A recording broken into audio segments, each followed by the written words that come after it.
So when you contemplate the Buddha or you happen to think of him, be inspired to do your best to cultivate a pure mind as well, and a mind of loving kindness and compassion.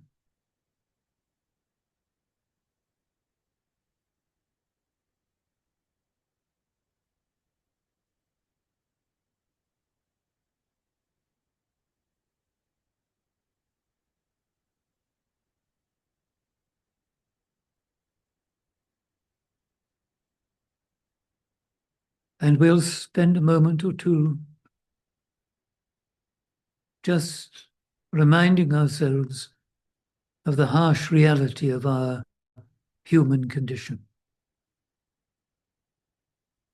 That having been born, we are living a life that is subject to aging.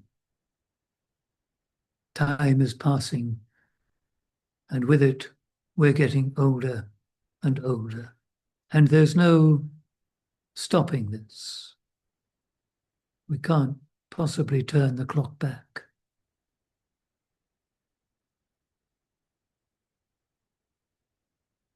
And all the while, at any time, we can become unwell, meet with an accident, catch some bug or other. And then whatever happens, sooner or later, we will die.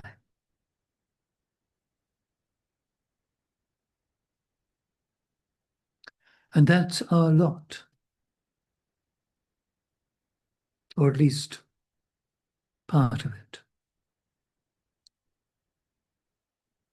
And when we contemplate these three, aging, sickness, and death, we should be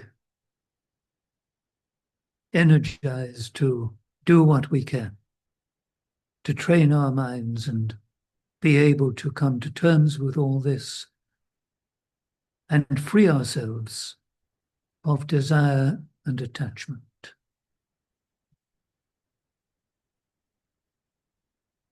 So sit up well.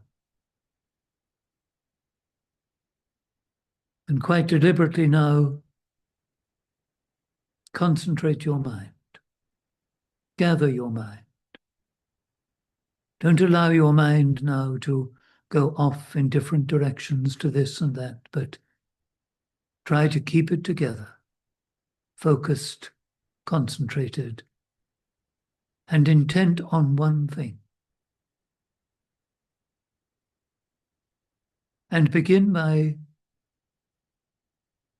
paying attention to your body, your physical presence.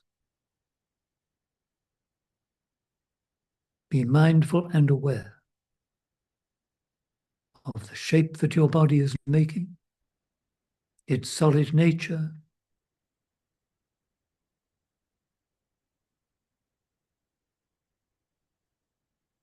how it contains fluids of various kinds,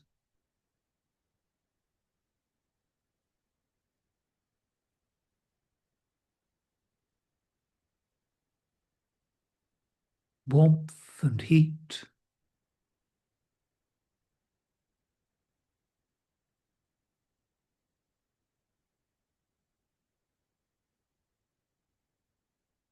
and air and movement.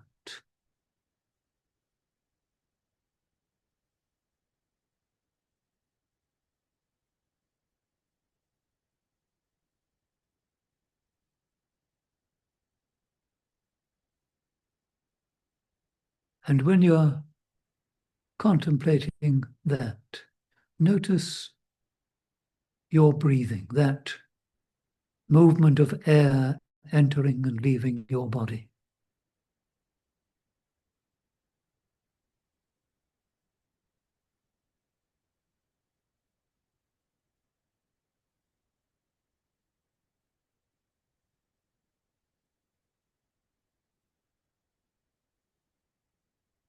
And be quite clear about where and how you perceive the breath.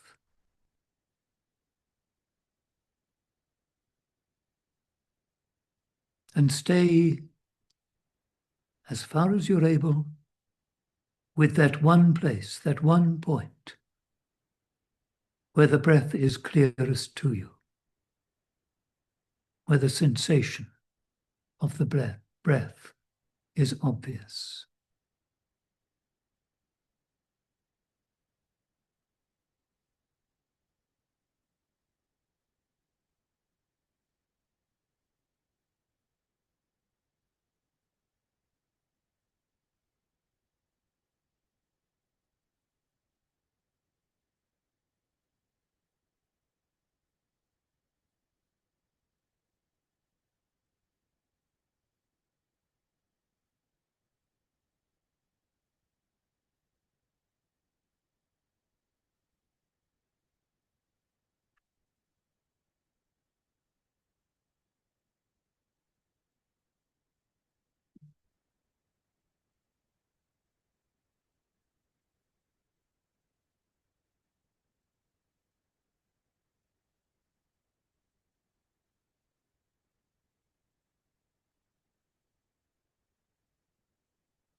Just keep your attention there and be mindful and aware of each in-breath and each out-breath.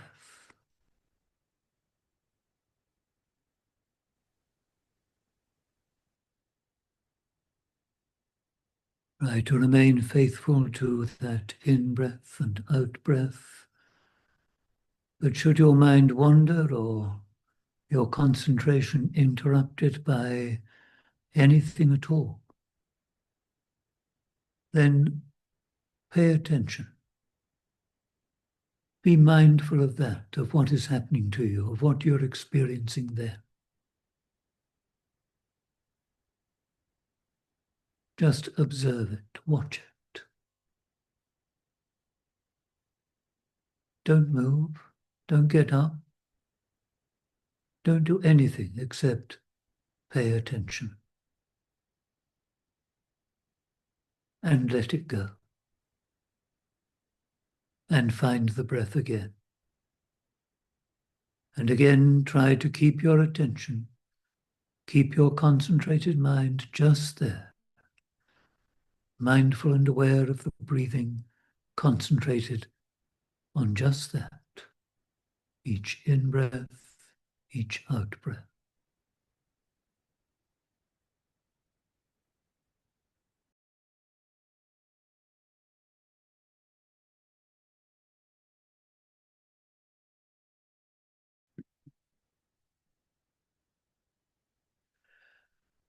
So please, everyone, maintain your excellent and peaceful sitting posture. No need now to do anything but just remain as you are, except while I'm talking, just listen.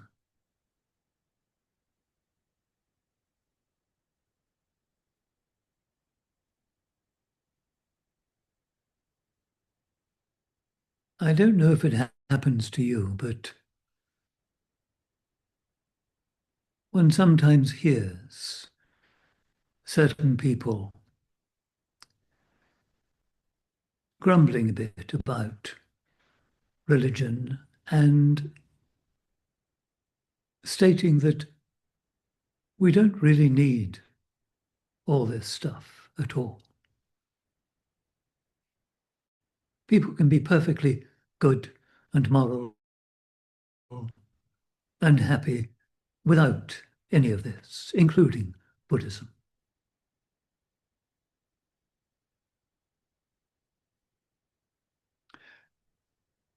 And I suppose it does seem that that ought to be true. Except that we have to remember that in this conditioned world that we live in, all that we know, all that we experience, depends on something else.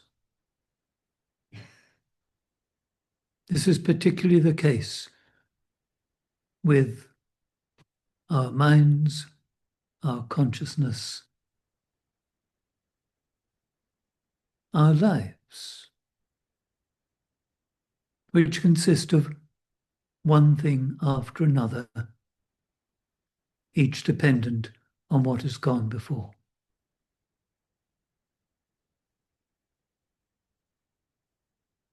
Our ability to be good and kind and moral also depends on something else. And I refer you to the Noble Eightfold Path, where we have right speech, right action, right livelihood, Buddhist morality and virtue based on the principle of doing no harm. Now, what comes before that in the Noble Eightfold Path? It's Samma Sankappa, which is often translated as right thought, but perhaps is better understood as right attitude. And that right attitude has emerged from right view. When your understanding, your view of things begins to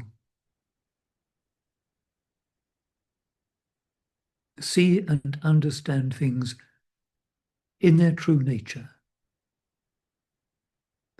then your attitude, your state of mind begins to change.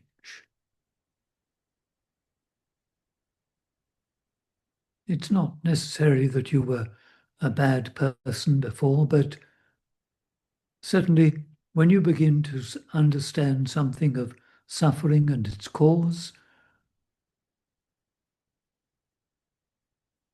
and the possibility of being free of this, and that there is a way to do it, then your attitude tends to soften. And with that, you begin to think differently. And you begin to become more inclined towards loving kindness and compassion and so forth, and non-attachment. And so, right speech, right action, and right livelihood emerge and are sustained. Now, it's very important to understand this, that the virtues depend on a certain state of mind, a certain attitude. Yes, we can, for a moment, rather wake up to the need to be kinder and so forth. And we might try it for a bit, but we won't sustain it unless our mind, our inner attitude, is capable of doing that. And to have that capability, it needs to have cultivated loving kindness and compassion. And even more, all four of the Brahmaviharas.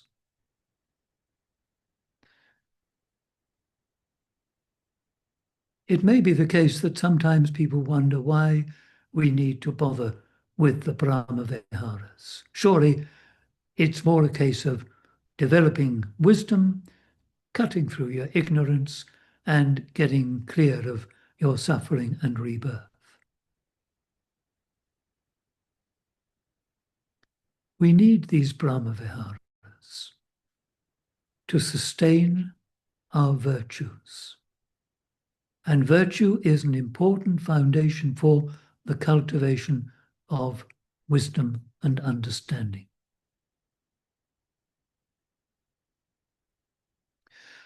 Now, the Brahmaviharas, loving kindness, compassion, sympathetic joy, and equanimity,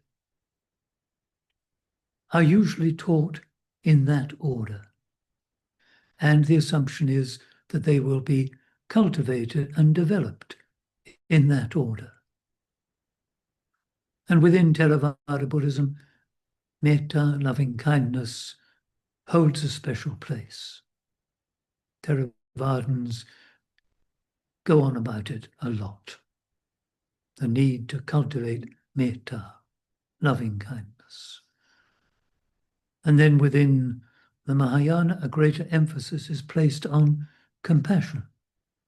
Of course, loving kindness and compassion are an important part of Buddhist teaching and practice.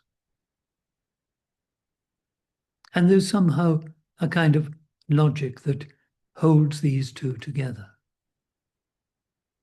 And we're taught mostly to cultivate loving kindness and compassion for others. And then there's sympathetic joy, which is a strange kind of term, I think. But it means, of course, seeing the good in others. Just as the Buddha said that we should rejoice in our merits, it means too to rejoice in the merits of others. We're so inclined, and the media does it all the time, to moan about what's wrong and the wrong things that people do, and their incompetence and one thing and another, and easily condemn people for their mistakes and shortcomings, and rather inclined to think about those people as just people of that kind, people who've done that, as if that's all they ever did. How ridiculous this is. Everyone has a capability for good and for establishing merit. And people have their various talents and good attributes, and these we should be rejoicing in and emphasizing. Now, the fourth of these Brahmaviharas, usually translated as equanimity, but also perhaps as impartiality. Now, this is interesting because although certainly within Theravada the understanding is that you don't get to equanimity without having cultivated loving kindness and compassion, love really depends very much on not just patience, but acceptance. And acceptance is really and truly what impartiality and equanimity are all about. This term impartiality is very important too, because without impartiality, your cultivation of love may become, I'm afraid, very partial, very much more focused on one person or group of persons, whereas really and truly loving kindness is without bounds of any kind. In fact, all these Brahmaviharas are of that nature, and they are referred to as the boundless state.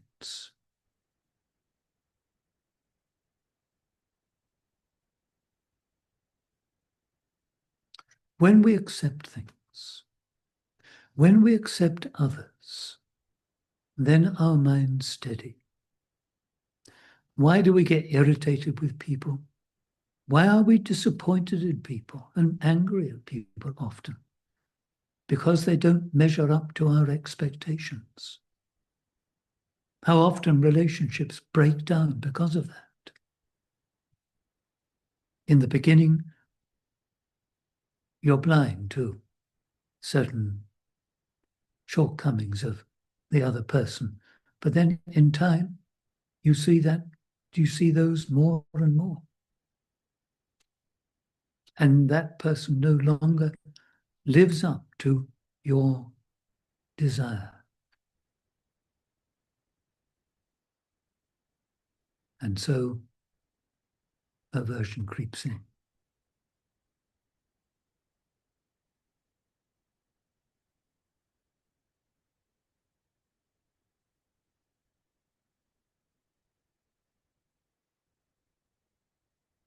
So consider this and try to be accepting of situations and people and not wanting it all to be other than it is. What does that wanting bring? Isn't that what the Buddha called a source of suffering?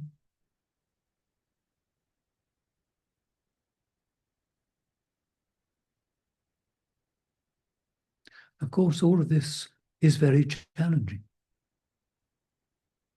Doesn't come easily, isn't exactly natural to us. But that's the beauty of this teaching of the Buddha, that it challenges us, it draws us on, it helps us to be better, to do better, and aspire to the very best that any human being is capable of.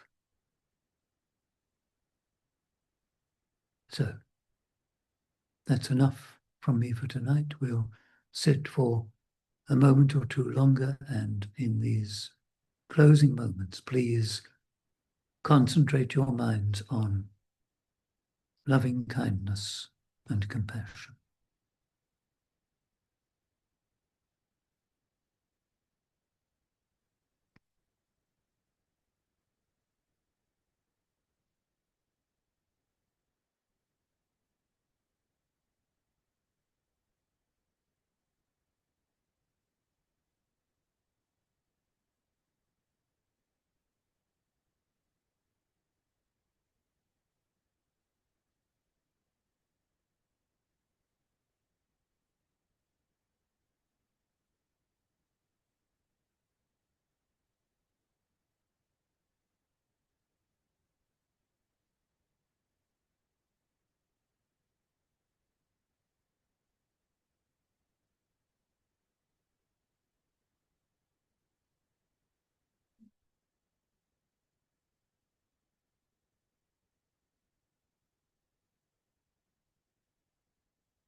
May you and all beings be well and happy.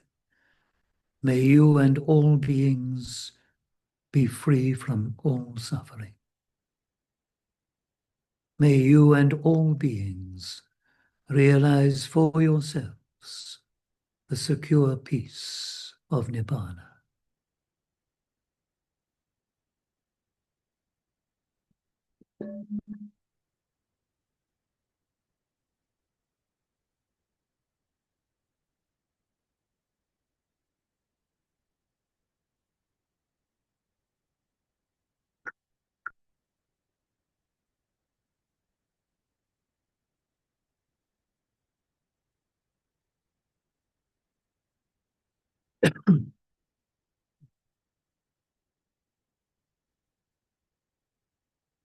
Araham Samma Sambuddho Bhagava Buddhang Bhagavantang Abhivademi. Swakato Bhagavanta Dhammo Dhammang Namasami. Supatipanno Bhagavanto Savaka Sangho Sanghang Namami.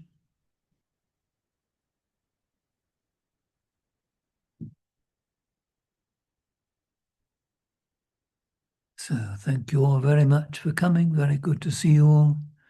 I hope you have a good week and we'll meet again soon. Thank you. Good night.